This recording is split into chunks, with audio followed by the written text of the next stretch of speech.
नमस्कार सबाइके वान्डार महुआर नतून एकटी भिडियोते सकलके स्वागत। आज के बुधवार और एखन सकाल 8:30। ताहले आजकेर भिडियोटा शुरू करी। गतकाल राते এই আমলকির রসটা বানিয়ে এই আইস ট্রের মধ্যে রেখে দিয়েছিলাম ফ্রিজে।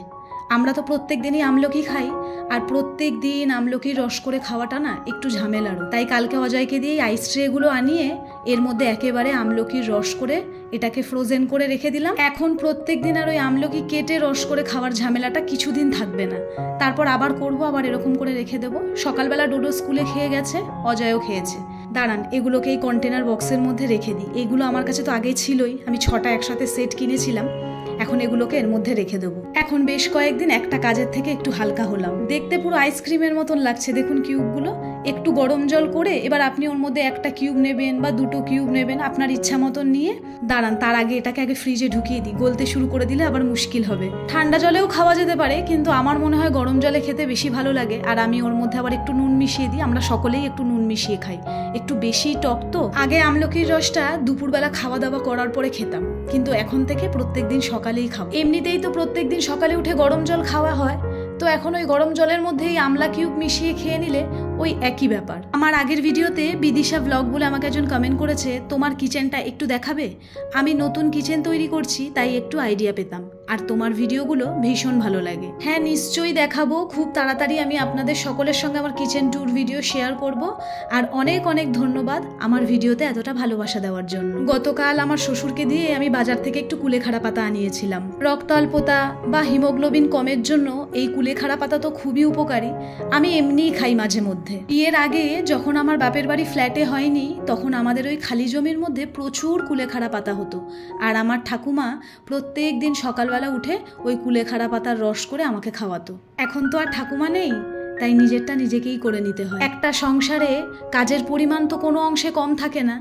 যখন ভাড়া বাড়িতে ছিলাম তখন ছিল একটা ঘর, একটা বারান্দা, সেইটা নিয়েই ছিল আমার সংসার। হ্যাঁ, নতুন বাড়ি হয়েছে ঠিকই আমার, কিন্তু তার সাথে সাথে কাজের পরিমাণও যেমন বেড়েছে প্রচুর, আর তার সঙ্গে খাটনিও কিন্তু দ্বিগুণ। তাই এই হাজারো কাজের মাঝখানে নিজেকে একটু সময় দেওয়ার চেষ্টা করি, আর নিজের একটু খেয়াল রাখার চেষ্টা করি।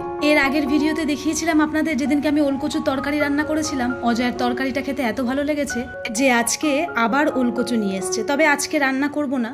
আমার ঠাকুমা বলতো কচু জাতীয় জিনিস একটু রোদে শুকিয়ে খেলে তাহলে নাকি গলা ধরার ব্যাপারটা থাকে না। 2-3 দিন ধরে যা বৃষ্টি হচ্ছে, এখন তো আর রোদের দেখা মিলবে না, তাই কচুটাকে এমনিই রেখে দেবো। 2 দিন এমনি ঘরে শুকিয়ে তারপরে রান্না করব। আর এইদিকে ধনেপাতার অবস্থা দেখুন, পুরো পচা ধনেপাতা দিয়ে দিয়েছে। অজয় হয়তো খেয়ালই করেনি, একদম একাটি ধনেপাতা পুরো পচা দিয়ে দিয়েছে। ব্যাগের মধ্যে হয়তো ঢুকিয়ে দিয়েছিল, এটাকে আর রাখা যাবে না, ওই বাদ দিয়ে যতটুকু থাকবে রান্না করে খেয়ে নিতে হবে। মহুয়া দেবনাথ দত্ত আমাকে কমেন্ট করেছে, থ্যাংক ইউ আমার কমেন্টটা পড়ার জন্য। মডিউলার কিচেনটা দেখতে চেয়েছিলাম, কেমন খরচ পড়লো। আপনারা সকলে আমাকে এত সুন্দর সুন্দর কমেন্ট করেন, তাই আমি সেই কমেন্টগুলো না পড়ে থাকতেই পারি না। আর রইল কিচেনের কথা, হ্যাঁ অবশ্যই আমি কিচেন ট্যুরের ভিডিও শেয়ার করব, আর তখনই আমি শেয়ার করে দেব আমার কিচেনটা করতে কত খরচ হয়েছে। লিনা আইজ বলে আমাকে একটা বোন কমেন্ট করেছে, দিদি আমি দেখছি বাংলাদেশ থেকে।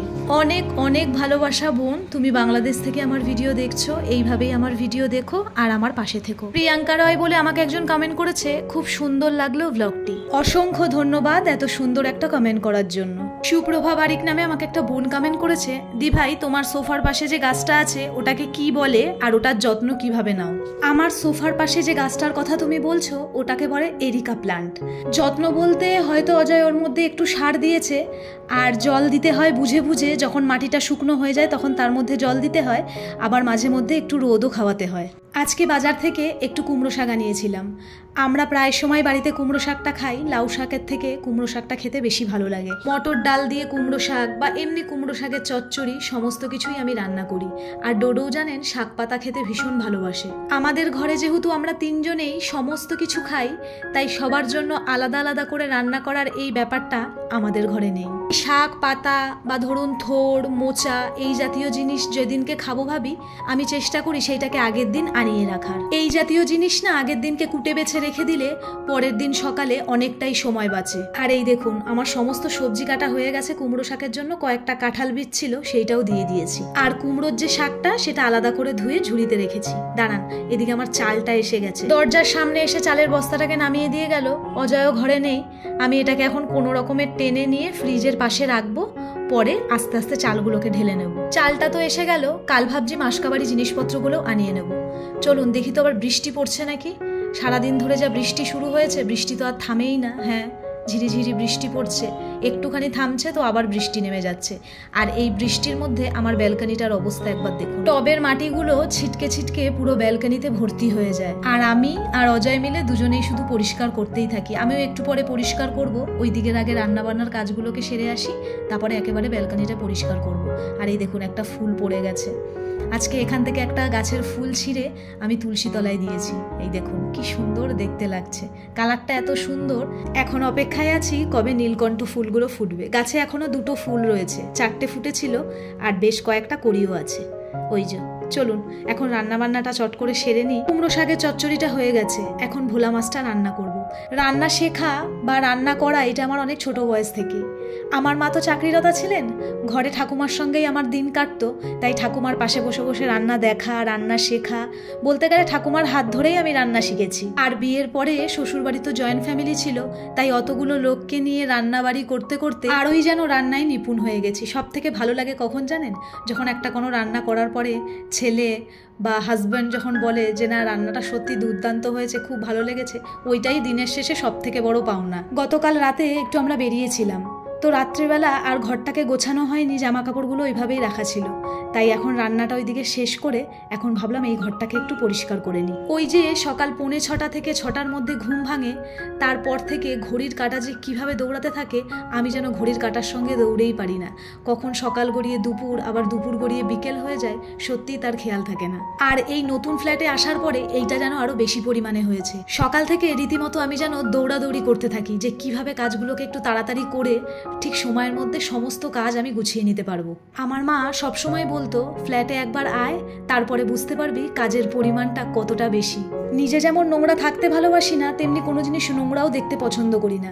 সেই জন্যই যেন আরও খুঁতখুঁতে মনে হয় এই জায়গাটা একটু বেশি পরিষ্কার হলে ভালো হতো, ওই জায়গাটা আর একটু বেশি পরিষ্কার হলে ভালো হতো। সেই জন্যই মনে হয় কাজ যেন কত বেশি। আর এই দেখুন এদিকে আরেকজনের অবস্থা, বাইরে বৃষ্টি পড়ছে, রেনকোট মাথায় দিয়ে সে নার্সারি গেছিল গাছ আনতে। আমাকে গতকালই বললো যে আর কয়েকটা গাছ আনবে, কিন্তু আজকেই যে এই বৃষ্টির মধ্যে চলে যাবে তা বুঝতে পারিনি। আবার হাতে করে 3খানা গাছ নিয়ে এসছে।